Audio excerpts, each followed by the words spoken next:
오늘 우리에게 주시는 거룩한 말씀은 신약성경 누가복음 23장 26절로 33절 말씀입니다. 누가복음 23장 26절로 33절 말씀을 받들어 읽을 때에 거룩하신 하나님의 음성을 들으시기를 기원합니다. 그들이 예수를 끌고 갈 때에 시몬이라는 구레네 사람이 스골에서 오는 것을 붙들어 그에게 십자가를 지워 예수를 따르게 하더라. 또 백성과 및 그를 위하여 가슴을 치며 슬피 우는 여자의 큰 무리가 따라오는지라. 예수께서 돌이켜 그들을 향하여 이르시되 예루살렘의 딸들아, 나를 위하여 울지 말고 너희와 너희 자녀를 위하여 울라. 보라, 날이 이르면 사람이 말하기를 잉태하지 못하는 이와 해산하지 못하는 배와 먹이지 못하는 저지 복이 있다 하리라. 그때에 사람의 산들을 대하여 우리 위에 무너지라 하며 작은 산들을 대하여 우리를 덮으리라 하리라. 푸른 나무에도 이같이 하거든 마른 나무에는 어떻게 되리요 하시니라. 또 다른 두 행악자도 사형을 받게 되어 예수와 함께 끌려가니라.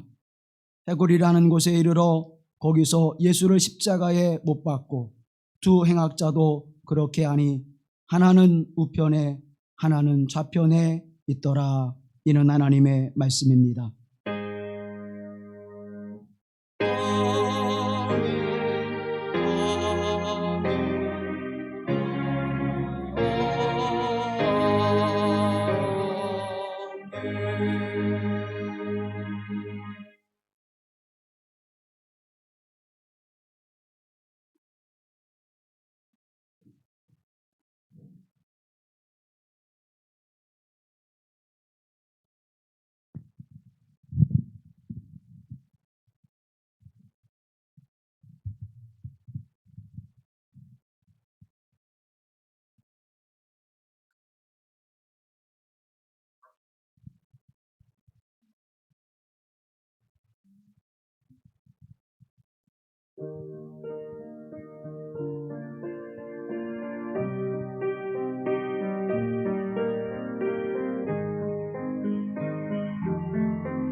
주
예수 그리스도의 은혜와 평강이 우리 가운데 함께 하시기를 빕니다.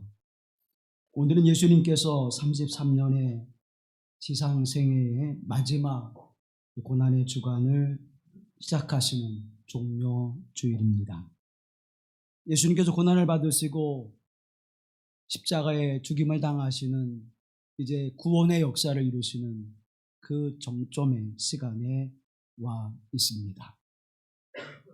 아이러니하게도 예수님께서 십자가를 지시는 그 사건의 모습들을 알지 못하는 이들은 예수님을 찬양하며 예수님의 예루살렘 입성을 환대했습니다.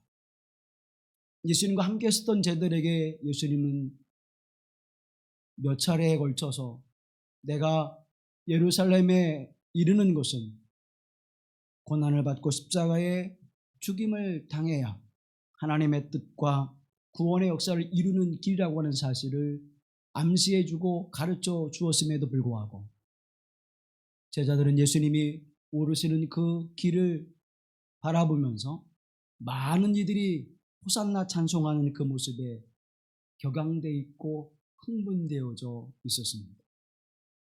이렇게 예수님과 우리를 환대하는 무리들이 많구나.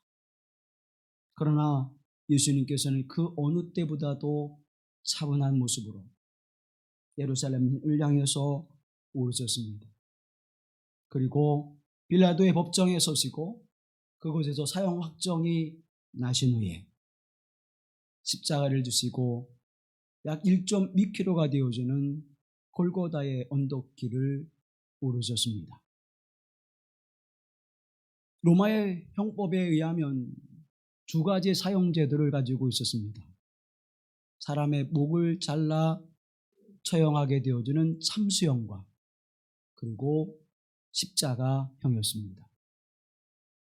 참수형은 일반적인 사람들에게 주어지는 형벌이었고 십자가형은 극악 무도한 흉악범들과 반란을 계약한 이들과 그리고 노예들에게 주어지는 처참한 형벌이었습니다. 예수님께서 받으신 형벌은 십자가의 형벌이죠. 그 형벌이 내려지면 자기가 매달려야 될 십자가를 치고 골고다의 언덕 길을 올라 골고다에서 사형이 집행되어지는 장소까지 가게 되어져 있었습니다. 예수님께서도 빌라도의 법정으로부터 시작하여서 골고다의 언덕까지 십자가를 지고 오르셨습니다. 성지순례를 가면 그곳에서 이제 예수님께서 오르셨던 그 길을 많은 사람들이 순례하며 그 길을 따라 올라갑니다. 14세기경 프란시스코 수도사들이 완성한 14초의 기도 초소, 각 초소마다 예수님께서 빌라도의 법정에서 심판을 받으신 것으로부터 예수님께서 이제 무덤에 묻히신 그 교회가 서 있는 곳까지 14초의 예수님의 십자가의 길 위에서 이루었던 사건들을 묵상하면서 이제 그 길을 걸어 올라가지요. 우리 그리스도교에서 가장 아쉬운 점이 또 하나 있다면 이 십자가의 영성의 전통을 우리가 받아오지 못했다는 사실입니다. 가톨릭 성지에 가면 웬만한 곳에 이 14초의 기도길이 있습니다.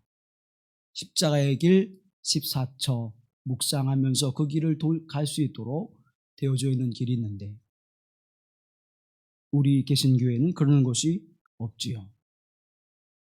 저는 남의 집이지만 사순절이 되어지면 14초의 길을 걸으면서 예수님의 십자가의 길을 묵상합니다. 그 길을 우리는 비아 돌로로사라고 이렇게 이야기하죠. 비아라고 하는 것은 길이고 돌로로사라고 하는 것은 슬픔, 아픔, 고난 그런 뜻입니다. 그래서 슬픔의 길이라고 우리가 부르지요. 그 길을 걸으셨던 예수님, 그 예수님을 묵상하면서 오늘 저와 여러분이 이 종료주일로부터 부활주일까지 십자가의 묵상의 길을 함께 걸으시기를 권면합니다. 그런데 십자가로 가는 그 길 위에 예수님께서는 많은 사람들을 만나셨습니다. 아니, 예수님의 주위에 많은 사람들이 몰려와 있었습니다. 어떤 이들은 흥미진진하게 구경하는 구경꾼의 모습으로, 어떤 이는 예수님의 그 모습을 바라보면서 애통해하며 눈물을 흘리는 모습으로, 어떤 이는 두려움과 떨림으로 이 일이 어떻게 이루어졌는지 궁금증을 가지고 보는 이들도 있었고, 어떤 이는 예수님의 십자가의 지심을 바라보면서 조롱하며 비웃으며 비아냥거리는, 때로는 돌을 던지고 침을 뱉으며 예수님을 때리는 그러한 사람들도 있었습니다. 또 어떠한 이는 예수님의 십자가를 지시고 지치고 쓰러지면서 십자가를 지고 가지 못할 때에 로마의 병정에 의해서 억지로 예수님의 십자가를 대신 지는 사람도 있었습니다. 저는 오늘 종료주를 맞이하며 고난주간을 앞에 두고 십자가로 가시는 예수님을 통해서 그 주변에 있던 사람들, 십자가로 가는 길에 만났던 사람들의 이야기를 통하여 오늘 저와 여러분이 어떤 자리에 있어야 될지, 어떤 모습으로 십자가로 올라가시는 예수 그리스도를 묵상하며 그분을 만나야 될지를 묵상하고자 합니다. 먼저 많은 사람들이 예수님을 구경꾼으로 바라보는 이들이었습니다. 예수님 앞에 예수님의 십자가로 가는 그 길을 구경꾼의 입장에서 바라보는 이들이 있었다는 것입니다. 빌라도의 법정에서도 예수님께서 십자가를 지시고 올라갈 때에도, 또 십자가를 지고 오르셔서 지치시고 쓰러지시면서 버거워하실 때에도 그들은 구경꾼으로 바라보고 있었습니다. 십자가에 못 박혀 죽임을 당할 때에도 그들은 흥미진지한 어떠한 사건을 목격하는 듯 그렇게 구경꾼의 입장으로 바라보는 사람들이 있었습니다. 나와는 전혀 별개의 사건으로 그저 흥미진진한 이야기거리로 삼는 구경꾼들이 있었고, 또 그 주변에는 예수님을 비아냥거리며 비웃는 사람들이 있었습니다. 인류를 구원하기 위해서 왔다고? 너 자신을 먼저 구원해라. 예수님을 조롱하며 비아냥거리는 사람들이 있었고, 또 그를 향해서 모독하는 사람들이 있었습니다. 사랑하는 성도 여러분, 우리 스스로는 구원받을 수 없는 존재입니다. 우리가 무엇을 해서 우리의 생명을 연장할 수 있습니까? 우리가 어떠한 일을 해서 우리의 죄를 깨끗이 씻을 수 있습니까? 우리는 그 어떠한 것으로도 우리 스스로 구원을 이뤄낼 수 없는 존재임을 우리가 깨달아야 되는데, 그 죄로 말미암아 죽음에 이르게 되었다는 사실을 잊어버리고 우리의 죄를 대신하여 십자가를 진 예수 그리스도를 바라보며 구경 삼는, 그저 그것을 바라보면서 나와는 관계없는 사건의 모습으로 바라보는 이들, 주님은 그럼에도 불구하고 십자가의 길로 가셨다고 하는 사실입니다. 예수님께서는 이렇게 우리에게 말씀해 주십니다. 한 알의 밀이 땅에 떨어져 죽지 아니하면 한 알 그대로 있고 죽으면 많은 열매를 맺느니라. 예수님의 십자가의 죽으심으로 많은 열매를 맺기 위하여, 더 많은 영혼을 구원해내서 참 생명과 참 하나님의 나라의 백성을 삼으시기 위하여 십자가로 발걸음을 옮기셨다고 하는 사실입니다. 그러나 그것을 깨닫지 못하는 자들은 그 모습을 바라보면서 흥미진진하게 구경거리로 삼은 그들의 모습은 오늘 우리의 모습은 아닐까요? 먼 발치에 서서 저것은 누구의 사건인가? 누구의 일인가? 그렇게 바라보면서 나와는 전혀 관계없는 것으로 바라보는 우리의 모습은 혹여나 있지 않을까요? 사도 바울은 이 복음의 은총, 구원의 은혜를 깨닫고 나서 날마다 죽는 것을 자랑하노라고 고백하고 있습니다. 내가 십자가에 죽고 십자가에서 부활하신 예수 그리스도와 함께 다시 살아남으로 말미암아 이 복음의 은총을 누리는 기쁨과 그 은혜가 무엇인지를 깨달아 날마다 십자가에 죽는 것을 자랑하는 사도 바울의 고백을 우리는 듣게 되어집니다. 때로는 어떤 사람들은 조롱하고 비난하며 비아냥거릴지라도, 그 모습을 바라보면서 조롱거리로 삼을지라도 그 길을 가야 영원한 생명과 하나님의 나라가 우리에게 주어지기에, 그 비밀을 깨달은 이들은 그것이 더 이상 우리에게는 아무런 문제가 되지 않았다고 하는 사실입니다. 예수님은 시편 22편 6절로 8절 말씀해 보면 오늘 조롱받으시는 그 모습을 예언해 주고 있습니다. 나는 벌레요 사람이 아니라 사람의 비방거리요 백성의 조롱거리리라. 나를 보는 자는 다 나를 비웃으며 입술을 삐죽거리고 머리를 흔들며 말하되 그가 여호와께 의탁하니 구원하실 걸, 그를 기뻐하시니 건지실 걸 하나이다.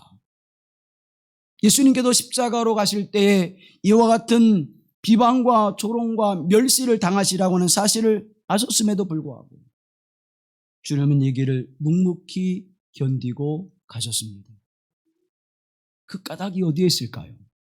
사랑하는 성도 여러분, 예수님은 제자들에게 종종 말씀하셨습니다. 장차 일어날 일들에 대해서 말씀해 주시고 그 말씀 끝에는 깨어 기도하라, 깨어 있으라. 예수님은 이렇게 말씀하셨음에도 불구하고 제자들은 그것이 어떠한 뜻인지를 알지 못했습니다. 예수님은 겟세마네 동산에서, 아니 예수님이 이 땅에 오시면서 늘 예수님은 하나님 앞에 이 땅에 온 사역이 어떠한 것인지를, 이 땅에 온 그 사명이 무엇인지를, 이 땅에서 이루어낼 일이 어떠한 것인지를 예수님께서는 잊지 않고 그 일을 이룰 수 있도록 하나님 앞에 기도하며 간구했다고 하는 사실입니다. 기도로 준비한 예수님께서는 이제 십자가로 가는 그 길 요정도 어떤 비방과 조롱 속에서도 그 길을 묵묵히 걸어가실 수 있었습니다. 그런데 제자들은 깨어있으라, 기도하자 하는 그 예수님의 권면의 말씀 속에서도 그들은 깨어있지 못했습니다. 그들에게 다가온 사건은 어떤 일이었습니까?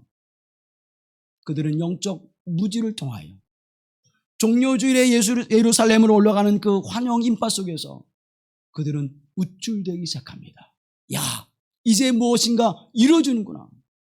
예수님께서 예루살렘에 올라가셔서 이제 일을 이루시면 나는 오른편에 있을 거야, 나는 왼편에 있을 거야. 그것을 말하는 소리를 듣고 분노하는 모습으로 그들이 있었습니다. 그런데 예수님이 십자가에 이제 죽임을 당하시는 그 순간, 그 고난의 여정 순간 로마의 병정들이 예수님에게 다가옵니다. 제자는 두려웠고 제자들은 혼비백산하여 도망가는 일이 이루어지게 되죠. 기도하지 않는 이들을 통하여, 깨어 기도하지 않는 이들은 그 위기 속에서, 그 어려움 속에서, 그 시련 속에서 견뎌내지 못했음을 성경은 우리에게 증언해주고 있는 것입니다. 그저 호산나 찬송하는 그 무리들 속에, 그 환대하는 삶 속에서 그것을 즐기며 그것을 가지고 모든 것이 이루어진 것처럼 생각했던 제들의 삶 속에는 예수님의 십자가의 길이 너무나도 당스러웠을 것입니다. 그리고 그 길 속에서 그들은 무너지고 말았습니다. 예수님의 십자가에 죽으시는 그 모습을 바라보면서 도망갔던 제자들은 어떠한 생각을 했을까요? 예수님께서 왜 십자가를 지셔야 되는지, 왜 십자가로 그 발걸음 옮겨가셔야 되는지를 그들은 묵상하지 못했습니다. 로마의 병정들은 예수님의 겉옷을 벗겨서 그것을 나눠 갖는 일에 관심했습니다. 구경꾼들은 예수님이 어떻게 돌아가시는지, 어떠한 모습으로 마지막 생애를 마감하는지 거기에 관심했습니다. 너무나도 잔인하고 너무나도 안타까운 모습들을 바라보시면서도 주님은 그들을 향하여 원망하시거나 그들을 질책하시거나 책망하지 않으셨습니다. 오히려 저들의 죄를 용서하소서. 사랑하는 여러분, 주님의 사랑과 자비하심과 그 은혜가 얼마나 크고 놀라운지를 오늘 십자가로 걸어가는 주님의 모습을 바라보면서 다시 묵상하며 그 은혜가 우리 가운데 임하기를 간절히 소망합니다. 또 예수님이 십자가로 가는 길 위에는 예수님의 그 십자가를 지는 모습을 바라보면서 안타까워하며 애통하며 눈물을 흘리는 사람들이 있었습니다.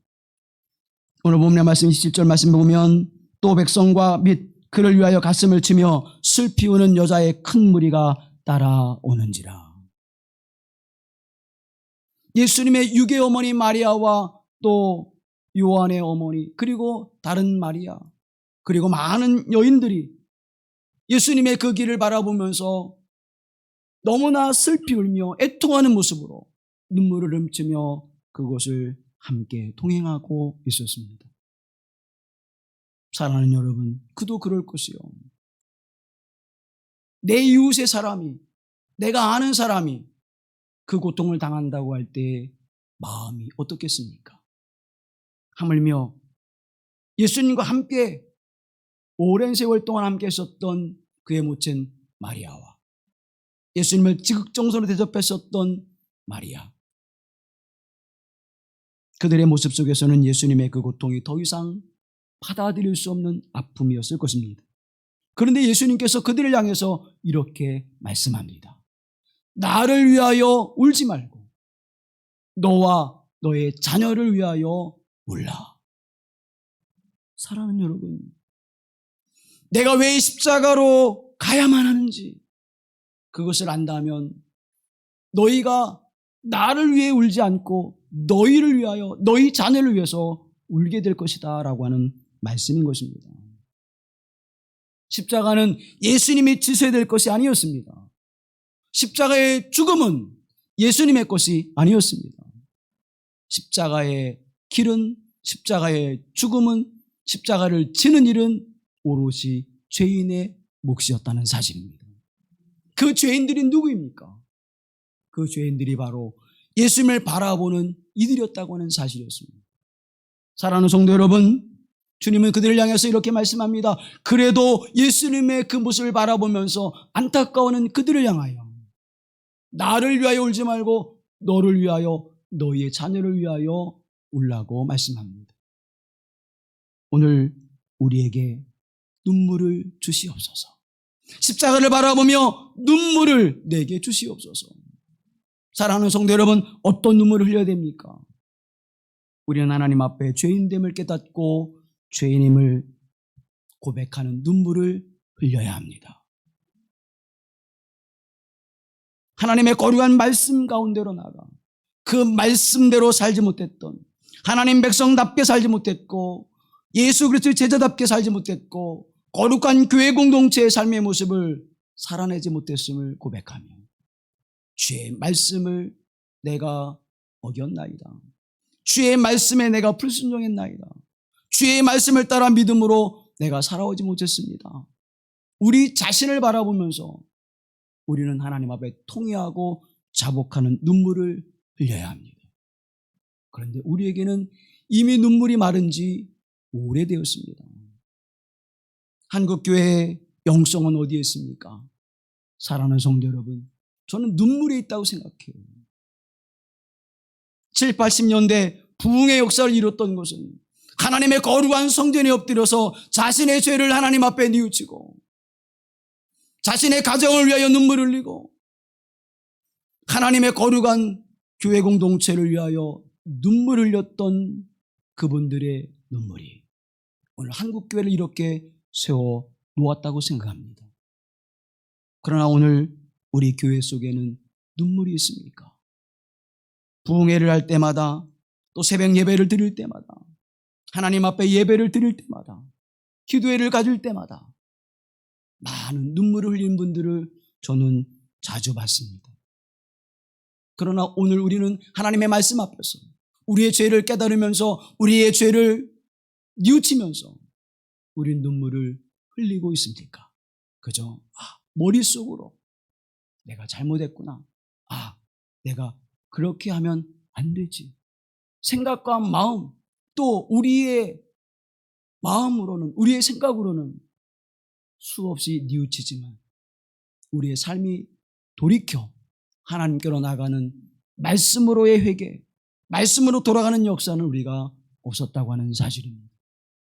사랑하는 성도 여러분, 주님 우리에게 말씀합니다. 너를 위하여 울라, 너희 자녀를 위하여 울라고 말씀하고 있습니다. 오늘 내게 주신 이 눈물이 나를 깨끗게 함을 믿습니다. 내게 주신 이 눈물이 영안을 열리게 하신 하나님의 은혜로 임할 줄로 믿습니다. 내가 흘리는 이 눈물이 나와 내 가정과 내 자녀를 하나님 앞에 새롭게 하시는 은혜의 길로 인도하실 줄로 믿습니다. 사랑하는 성도 여러분, 믿지 않는 자녀들이 있다면, 믿지 않는 가족이 있다면, 믿지 않는 이웃과 사랑하는 이들이 있다면 그들을 위해서 눈물을 흘리십시오. 하나님 반드시 그 눈물의 열매를 거두게 하실 줄로 믿습니다. 성 어거스틴의 어머니의 기도가 그렇게 열매를 맺었습니다. 존 웨슬리의 위대한 하나님의 거룩한 사역의 열매는 수산나 웨슬리의 눈물이 있었습니다. 에브라함 링컨의 그 위대한 삶의 모습은 그의 어머니의 눈물의 기도의 열매였습니다. 어머니의 기도는, 아버지의 기도는, 부모의 기도는 자녀의 복된 열매로 맺혀짐을, 하나님의 자녀와 하나님의 영광과 하나님의 풍성한 은혜로 세워짐을 이 시대와 역사 속에서 우리는 증언을 받고 있습니다. 무엇을 위해서 기도합니까? 하나님, 내 자녀가 취업도 해야 되고 결혼도 앞에 두고 있고 학업 중에 있고 사업 중에 있고 여러 가지 일들을 하나님 앞에 구해야 되겠지만, 사랑하는 성도 여러분, 먼저 그의 나라와 그의 일을 구하라, 그리하면 이 모든 것을 도와시라고 하시는 그 말씀을 붙들고 하나님, 이 자녀가 하나님 앞에 말씀과 믿음 안에 서게 하옵소서. 예수 그리스도 안에 살아가는 자가 되게 하옵소서. 하나님과 동행하는 자가 되게 하여 주옵소서. 하나님의 생각과 마음으로 살아가는 자녀가 되게 하옵소서. 기도할 때 하나님께서 이 모든 것을 도와주시는 은혜가 함께할 줄로 믿습니다. 그 자녀들이 어디에 있든지 하나님 그 자녀를 지켜주시고 하나님의 사람으로 세워진 일에 조금도 부족함이 없도록 주의 은혜를 더하여 주시옵소서. 오늘 우리는 나와 우리의 자녀를 위해서 기도해야 될 줄로 믿습니다. 그리고 주님은 이렇게 말씀합니다. 보라, 날이 이르면 사람이 말하기를 잉태하지 못하는 이와 해산하지 못하는 배와 먹이지 못하는 저지 복이 있다 하리라. 이 말씀을 간단하게 말하면 결혼해도 자녀를 낳지 말라, 그런 얘기예요. 왜? 자녀를 낳는 그것이 오히려 복되다 하는 것이에요. 이상한 말씀 하시잖아요. 십자가로 가는 길에 아니 잉태하지 못하는 이와 해산하지 못하는 배가 복이 있다고 말씀하시니 이 무슨 말씀입니까? 사랑하는 여러분, 이 말씀은 예수님께서 앞으로 유대 민족에게 닥쳐올 전쟁의 위기에 대한 말씀인 것입니다. 예수님이 십자가에 죽으시고 한 세대가 지난 후에 AD 67년 유대에 큰 전쟁이 일어납니다. 로마의 황제의 아들인 티투스 장군이 군대를 몰고 와 유대를 완전히 함락하고 몰락시키지요. 9만 명의 포로가 잡혀갔고 100만 명이 넘는 사람들이 죽임을 당했습니다. 예루살렘은 완전히 초토화가 되어서 돌 위에 돌 하나가 남지 않는 일이 일어나고 말았습니다. 마사다에서 마지막까지 항전했지만 결국 그들은 다 항복하고 죽음을 맞이해야 했습니다. 예수님의 십자가의 길을 바라보는 그들의 자녀들이 당하는 고통이었습니다. 예수님의 십자가의 길을 구경하는 그들의 자녀들의 그 모습이 30년 한 세대가 지난 후에 유대 전쟁으로 말미암아 엄청난 고난과 위기를 맞는 상황을 예수님은 말씀하고 있는 것입니다. 그러므로 그들을 위하여 기도하라. 그들을 위하여 기도하라. 시련과 위기와 아픔이 다가올 때 그들에게 해줄 수 있는 것이 무엇이냐? 사랑하는 성도 여러분, 우리 자녀들이 전쟁을 만날 때 우리가 해줄 수 있는 것이 무엇입니까? 경제적인 것이요. 전쟁 통해 경제적인 것이 무엇이 얼마나 유익이 되겠습니까? 그들의 생명을 지켜주는 것인데 그들의 생명은 하나님에게 있는 줄로 믿습니다. 하나님이 지켜주시는 거예요. 요즘에 시대를 바라보면서 우리는 답답한 일들을 경험합니다. 기후의 위기, 이 전염병의 위기, 지구의 위기, 수없이 말하죠. 그런데 왜 우리는 그것이 먼 이야기처럼 들려집니까? 우리는 이미 다 살아왔고 그리고 남은 날이 얼마 멀지 않았어요. 앞으로 20년 후에, 30년 후에, 앞으로 50년 후에 지구는 이렇게 큰 위기를 당할 거다. 근데 우리는 어때요? 우리는 나는 그때 내가 여기에 있을까? 누가 있어요? 우리의 자녀가 있잖아요. 사랑하는 여러분, 이 지구의 위기가 올 때 그 위기 한복판에 우리의 자녀가 있다는 사실을 잊지 마십시오. 지금은 나는 피해갈 수 있지만 나는 다 지나온 세월이지만 그러나 미래를 바라보고 말씀하시는 예수님의 말씀을 들을 수 있어야 합니다. 그들을 위하여 우리가 무엇을 내어줄 수 있습니까? 많은 재산을 남겨준들 무슨 소용이 있겠습니까? 명예를 남겨준들 무슨 소용이 있겠습니까? 훌륭한 가문을 남겨준들 무슨 소용이 있겠습니까? 인류가 멸망하는 사리 속에서 그들이 가진 것이 그들에게 어떤 도움이 될 수 있습니까? 멸망과 종말의 역사 속에서 우리를 구원하신 하나님, 그 거룩하신 하나님의 손에 붙들리는 자녀들이 되게 하옵소서. 그들의 생명을 건져주신 하나님, 그 하나님이 나의 하나님이라고 고백하는 우리의 자녀가 되게 하여 주시옵소서. 눈물로 기도할 때 하나님 반드시 이루실 줄로 믿습니다. 성 어거스틴의 어머니 모니카가 그랬고요. 존 웨슬리의 어머니 수산나가 그랬고요. 우리도 그렇게 그분들처럼 우리 자녀들 위해서 눈물로 기도하는 저와 여러분 되기를 간절히 권면합니다. 또 한 사람들이 있었습니다. 26절 말씀에 바라보면 그들이 예수를 끌고 갈 때 시몬이라는 구레네 사람이 시골에서 오는 것을 붙들어 그에게 십자가를 지워 예수를 따르게 하더라. 이 사람은 그냥 지나가던 길이었어요. 구레네라고 하는 곳은 지금의 북아프리카 리비아라고 하는 나라의 해안가의 작은 도시였습니다.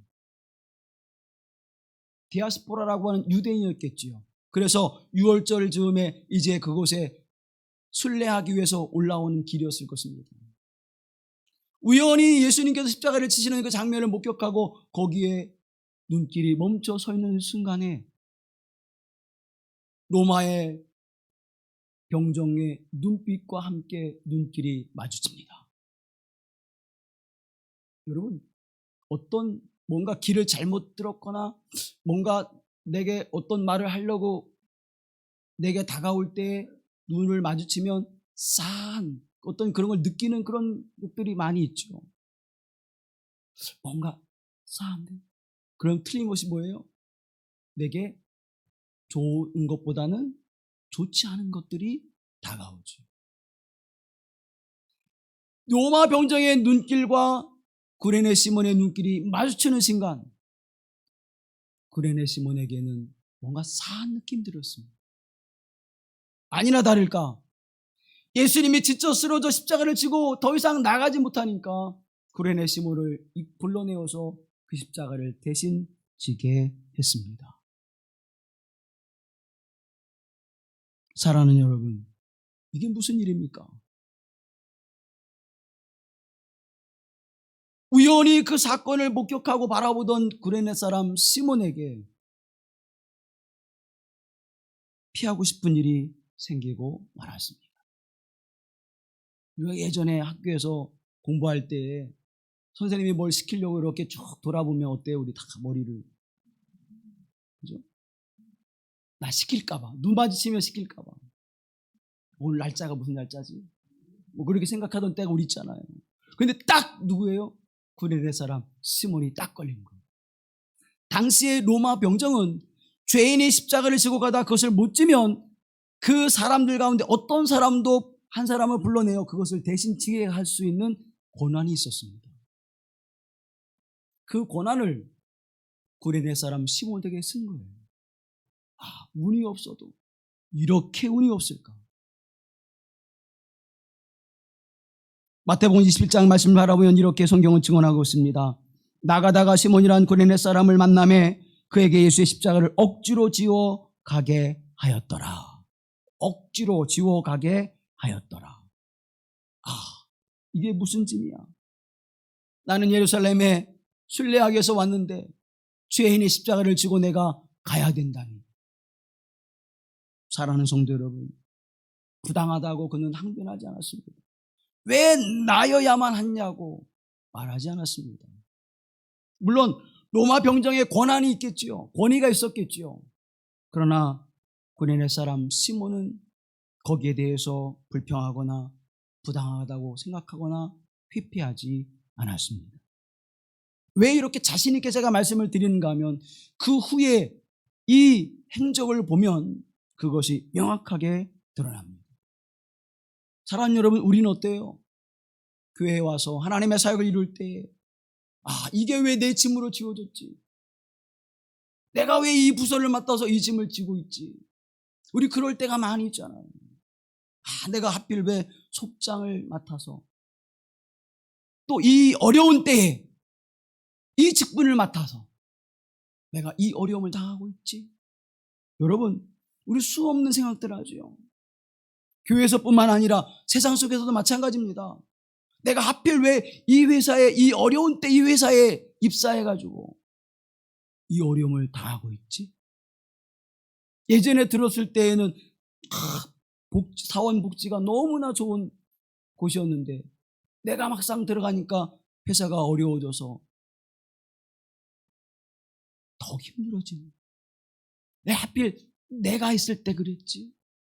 여러분, 회피하고 도망가고 싶고 부정하고 싶고 인정하고 싶지 않은 그런 순간순간들이 우리가 얼마나 많이 있습니까? 내게 십자가로 여겨지는 그 순간, 사랑하는 성도 여러분, 그 십자가를 기꺼이 지십시오.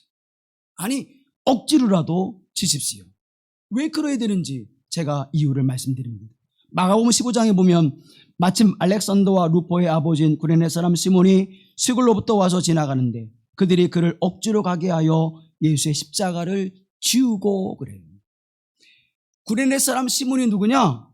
알렉산더와 루포의 아버지예요. 그러면 알렉산더와 루포는 또 누구이기에 성경에 기록되고 있을까? 그 이름을 찾아보니까 로마서 16장 13절에 그 이름이 나옵니다. 다 같이 보시죠. 주 안에서 택하심을 입은 루포와 그의 어머니에게 문안하라. 그의 어머니는 곧 내 어머니니라. 아멘. 누가 나와요? 루포. 루포는 누구라고 그랬어요? 구레네 사람 시몬의 아들이었어요. 그런데 그것도 놀라운데 그의 어머니에게 문안하라. 그의 어머니는 곧 내 어머니니라. 루포의 어머니는 누구예요?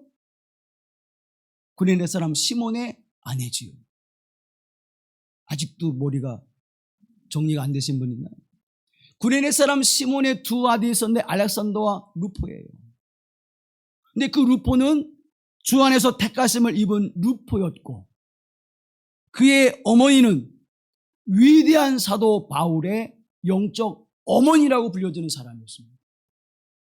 억지로 십자가를 지고 간 것이 아니라 억지로 십자가를 지었어도 구레네 사람 시몬이 예수 그리스도를 영접하고 그 복음을 받아들임으로 말미암아 그의 자녀들의 복음이 심기워지고 초대교회의 위대한 신앙의 가문으로 세워지는 은혜가 임한 줄로 믿습니다. 더더욱이 그의 아내 루포의 어머니는 위대한 사도 바울의 영적 어머니로 불려지는 놀라운 하나님의 은혜가 그의 가정에 임했다고 하는 사실입니다. 억지로 주님의 십자가를 지십시오. 억지로라도 주님의 십자가를 지십시오. 그곳에는 하나님의 복과 영광이 임하는 줄로 믿습니다. 루포는 아버지의 믿음을 받아 그 믿음으로 말미암아 북아프리카의 초대교회의 감독이 되어주는 하나님의 놀라운 사역을 이루었음을 기독교 전승은 우리에게 전해주고 있습니다. 모세가 이스라엘 백성들의 십자가를 짊어질 때에 그들은 노예로부터 해방되는 역사가 나타났습니다. 룻이 가정의 십자가를 질 때에 그 가정을 일으켜 세우고 위대한 왕 다윗을 잉태케 하는 자손이 생성케 하시는 역사를 이루어냈습니다. 에스더가 유대민족의 십자가를 짊어질 때에 하만의 음모에서 건져내게 하시는 하나님의 역사를 이루어내요. 민족을 구원한 일을 이루어냈습니다. 사랑하는 성도 여러분, 억지로 한 것 같지만 십자가를 지고 해같이 빛나는 마음으로 주의 언약한 말씀 기억하면서 베푸신 은혜에 감사하며 즐거움으로 이 십자가를 지고 갈 때 하나님은 우리의 길 끝에 하나님의 복과 영광을 예배해 두신 줄로 믿습니다. 십자가는 분명 슬픔의 길입니다. 어려움의 길입니다. 고난의 길입니다. 역경의 길입니다. 그러나 억지로 그 길을 걸어갈지라도 그 길을 걸어간 이들에게 주시는 하나님의 복과 영광은 이 땅에 그 어떤 것과 비교할 수 없고 그 고난에 비교할 수 없는 하나님의 풍성한 은혜와 놀라우신 은혜가 이 말씀을 성경은 우리에게 증언해주고 있는 것입니다. 또 예수님이 십자가로 가는 길 위에 만난 사람이 있습니다. 그 두 사람은 강도였습니다. 한 사람은 예수님의 오른편에, 한 사람은 예수님의 왼편에 십자형을 당한 사람이었죠. 근데 우리는 오른편에 예수님과 함께 십자가에 매달린 사람을 주목하게 되어집니다. 40절 말씀에 보면 내가 동일한 정죄를 받고서도 하나님을 두려워하지 아니하느냐라고 꾸짖고 있어요. 누구를 꾸짖고 있습니까? 왼편에서 예수님을 향해서 비난하며 조롱하는 일을 위해서 꾸짖고 있습니다. 그리고 41절 말씀에 우리는 우리가 행한 일에 상당한 보응을 받는 것이니 이에 당연하거니와 그렇게 너와 내가 십자가에 달린 것은 당연한 거야. 그런데 예수님이 십자가에 달리신 것은 그렇지 아니한 것이거든. 이분이 행한 것에 옳지 않은 것이 있는지 생각해봐라. 사랑하는 성도 여러분, 그가 찔림은 나의 허물을 인하며 그가 상함은 우리의 죄악을 인함이라. 그가 징계를 받음으로 내가 평안을 누리고 그가 채찍을 맞음으로 내가 나음을 입었도다. 바로 그분이 이곳에 매달리신 예수야. 그렇게 왼편에 있는 강도를 꾸짖고 있는 거예요. 비록 자신은 죄인이지만, 나는 마땅히 십자가에 죽어야 될 죄인이지만, 그러나 예수님, 나는 예수님을 나의 그리스도로 고백합니다. 오른편에는 그 죄인은 예수님에게 이렇게 고백합니다. 예수여, 당신의 나라에 임하실 때에 나를 기억하소서. 사랑하는 여러분, 죄인이지만, 나는 이 십자가에 마땅히 죽어야 될 죄인이지만, 주여 나를 불쌍히 여기소서. 당신의 나라가 임할 때 나도 거기 있게 하옵소서. 예수님 앞에 나왔던 사람들의 그 고백이 무엇입니까? 나는 죄인입니다. 주여, 그러나 나를 불쌍히 여겨주소서. 나를 고쳐주소서. 나의 청을 들어주소서. 사랑하는 여러분, 우리는 죄인이지만 예수 그리스도에게는 소망이 있습니다. 나는 죄인이지만 예수 그리스도의 긍휼에는 우리의 소망이 더욱 풍성해짐을 기억하십시오. 하나님의 자비하심과 긍휼하심은 우리의 죄를 용서해 주시고 우리의 죄를 대신 지시는 십자가의 구속의 은총을 허락하시는 은혜가 있음을 기억하십시오. 그리고 그는 이 소리를 듣습니다. 예수께서 이르시되 내가 진실로 내게 이르노니 오늘 내가 나와 함께 낙원에 있으리라. 내가 나와 함께 낙원에 있으리라. 하나님 나라에 가장 먼저 약속받은 사람이 누굽니까? 성경에 보니까 오른편에 있는 강도예요. 확인해 주잖아요. 나와 함께 있으리라. 사랑하는 성도 여러분, 사람이 마음으로 믿어 의에 이르고 입으로 시인하여 구원에 이르는 은혜를 받은 자가 누구입니까? 바로 오른편에 있던 강도. 마지막 순간 그 예수님을 붙잡으십시오. 여러분의 인생 끝에 있다고 생각할 때, 내가 아무것도 할 수 없다고 생각할 때, 절망의 끝에서, 낙심의 끝에서, 우울의 끝에서, 고통의 끝에서 예수님을 붙잡으십시오. 그러면 길이 열립니다. 사랑하는 성도 여러분, 그 거룩한 십자가의 길로 가시는 예수님을 바라보면서 여러분은 어떤 무리 속에 지금 속해 있습니까? 우리 찬송가의 고백처럼 내 몫에 태인 십자가, 주님, 내가 이 십자가 가지고 주님을 따르겠습니다. 주님의 십자가는 나를 대속하는 십자가지만 이 십자가는 내가 마땅히 져야 될 십자가임을 내가 고백합니다. 주님, 내가 내 가정의 십자가를 지고 주님을 따릅니다. 주님, 내 자녀의 십자가를 지고 내가 따릅니다. 내가 이 몸된 교회 공동체의 십자가를 지고 내가 주님을 따라가려 합니다. 주님, 주님의 십자가는 나를 대속하는 십자가이지만 내가 지는 십자가는 내가 마땅히 져야 될 십자가임을 고백하며 주님의 길을 따르게 하옵소서. 이 고백이 저와 여러분의 고백이 되어질 간절히 소망합니다. 토마스 아퀴나스가 이런 글을 우리에게 남겨주었습니다. 예수님과 그의 나라를 사모하는 사람은 많이 있다. 하지만 그의 십자가를 지는 사람은 매우 적다. 주님의 위로를 원하는 사람은 많이 있다. 하지만 그와 함께 고난을 받으려는 사람은 매우 적다. 주님과 함께 잔치에 참여하고자 하는 사람은 많이 있다. 하지만 그와 함께 금식에 참여하는 사람은 매우 적다. 주님과 함께 떡을 나누기 원하는 사람은 많이 있다. 하지만 그와 함께 고난의 잔을 마시기 원하는 사람은 매우 적다. 주님의 기적을 보고 경탄하는 사람은 많이 있다. 하지만 그와 함께 십자가의 수치를 감당하고자 하는 사람은 매우 적다.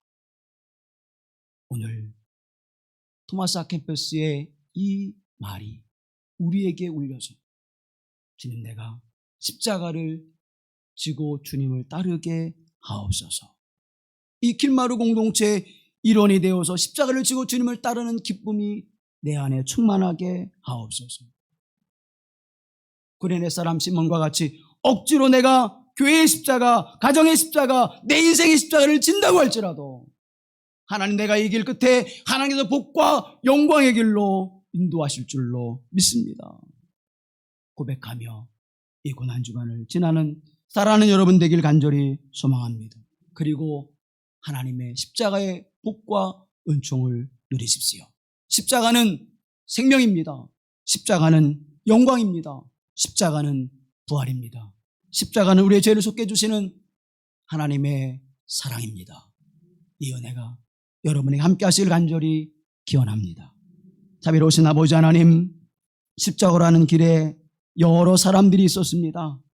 그 사람들 가운데 나는 어디에 속해 있는지요? 고넬의 사람과 같이 주님의 십자가를 억지라도 지며 주님의 길을 따르기를 원합니다. 그 길이 생명의 길이요, 그 길이 진리의 길이요, 그 길이 하나님 나라를 향하는 길임을 믿사오니 주님, 오늘도 주님과 함께 십자가를 지고 지는 걸어가는 복된 발걸음이 되게 하옵시며, 주님께서 십자가로 가실 때에 그 십자가를 내가 지겠나이다 고백하는 믿음의 사람들이 되게 하옵소서. 우리를 구속하신 예수 그리스도의 이름으로 기도하옵나이다. 아멘.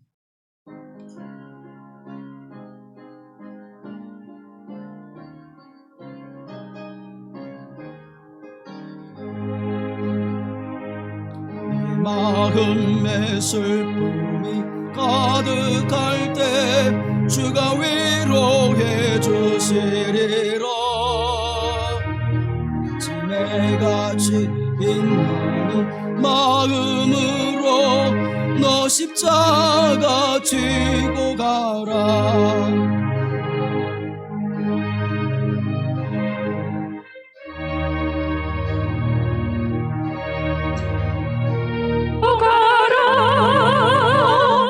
내가 기쁘게 십자가 지고 가면 슬픈 마음이 위로받네. 내를 따라서 주시는 은혜로서 더한 심령의 힘을 얻고 주가 언약한 말씀을 기억하고 너 십자가 지고 가라. 참 기쁜 마음으로 십자가 지고 가라. 내가 기쁘게 십자가 지고 가면 슬픈 마음이